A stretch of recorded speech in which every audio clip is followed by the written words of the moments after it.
Jadi untuk meyakinkan Allah melihat, ya sudah semua paham ya, yakin, ya yakin. Tapi sejauh mana keyakinannya pun juga tidak sama. Iya, kayak apa melihatnya juga nggak sama. Saya ulang lagi dah. Kata melihat dalam satu kalimat ada 3 kali ro'a, itu juga maknanya berbeda. Ngandel tabli. Ka'annaka tarohu, fa in lam takun tarohu, fa innahu yara. 3 kali kan. Ka'annaka dengan yakin betul. Ka'annaka tarohu, engkau melihat. Ini taluknya pakai apa nih melihatnya? Bibasira. Fa in lam takun tarohu, ai bi ainika. Sekalipun kamu tidak bisa melihat dengan mata, fa innahu yaraka. Fa'ilnya yaraka kan Allah. Kan bukan dengan mata ini, tapi kan bi qudratihi. Nah, orang kalau nggak waspada sebenarnya jadi bingung kan. Jadi karena kata rahu, yakin betul engkau melihatnya. Nah, ketika orang itu juga menyadari Allah itu melihat kita, juga tidak akan sama kesadaran seseorang tentang kalau kita yakin Allah melihat kita, kenapa kita kadang-kadang suka ingin memperlihatkan kebaikan kita kepada orang lain? Apakah nggak cukup Allah aja? Kenapa Anda masih takut juga? Nah, di dalam Al-Quran sendiri, di mana keberadaan Allah? Apabila kita berdua, sebetulnya kita bertiga dengan Allah. Ketika kita sendirian, kita berdua dengan Allah. Ketika kita bertiga, berempat dengan Allah. Ketika kita berempat, yang kelimanya adalah Allah. Wa ma min najwa min salasatin illa huwa rabi'uh. Wa ma min arba'atin illa huwa. Kata Allahnya kan begitu. Sampai akhirnya dan hal semacam itu tidak akan saya ulang lagi, sebab tidak perlu hal semacam itu tidak perlu. Kita pendekatan nggak usah bisa ngatur kesaktian lah. Pokoknya saya lebih suka Anda paham daripada Anda kagum melihat kesaktian. Paham bikin gitu. Lalu kan bertanya, dari mana Pak Kiai Sakor kok bisa tahu mimpi kami? Dan saya mah nggak tahu, yang tahu Allah kok sebetulnya. Jadi sebenarnya saya tahu karena saya dikasih tahu. Kalau saya tidak dikasih tahu, jadi yang tahu siapa? Dipaham-paham di sini. Setelah yakin impianmu pun bisa diintai, lalu apalagi yang akan kau sembunyikan?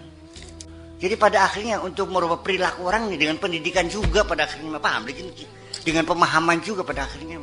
Ya, itu semuanya adalah bahwa tetap la haula wala quwata, Allah lah yang maha kuasa itu.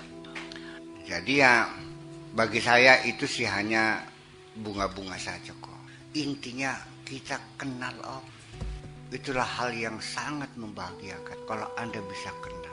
Kalau Anda kenal yang satu ini, percayalah, berlian segede gunung pun gak ada artinya. Ya, iya, sesuatu yang tiada akhir. Makanya Ibnu Rusdi itu mengatakan bahwa tidak hanya Allah saja yang tidak ada awalnya, alam juga gak ada awal. Sebab tidak terbayangkan bahwa tidak ada alam. Tapi pun hanya ya kita mau bocah SD mah gabang ning alam dunia ga rel sepur kayak apa saja kayak bakas sejajar masa tepung-tepungan kan apa tadi katakan gitu kan, jangan-jangan kesejajaran itulah yang gak ada awal dan akhirnya perlu bikin ke ya iya kesejajaran itulah yang tidak ada awal dan tidak ada akhirnya.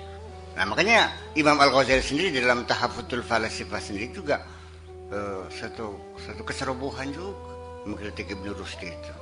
Iya, belum memahami betul pemikirannya langsung dia bereaksi. Ya ternyata ya Imam Ghazali juga akhirnya menyadari setelah dibantah kembali dengan tahafut ya dia dijelaskan oh begitu ya.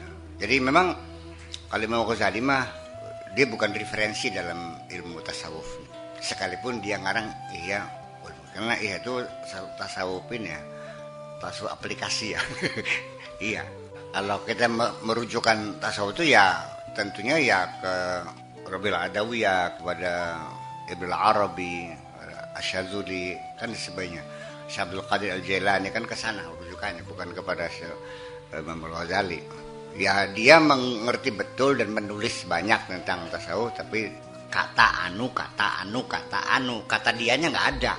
Jadi kayak apa seperti pengarang saking pinternya wong be ngarang segala macam ilmu Imam Ghazali itu segala macam kok ya fikih usul fikih sampai usul fikih kan usul fikih qaidul fikih ya fikih ya tasawuf ya segala macam sampai 200 kitab karangannya. Saya juga nggak habis pikir kapan ngarangnya kok bisa ada waktunya. Konon katanya sambil naik onta tuh nulis Imam Ghazali itu sambil naik onta tuh nulis gitu. Ya kita juga bisa pakai laptop sekarang di kereta api kan pakai laptop. Iya.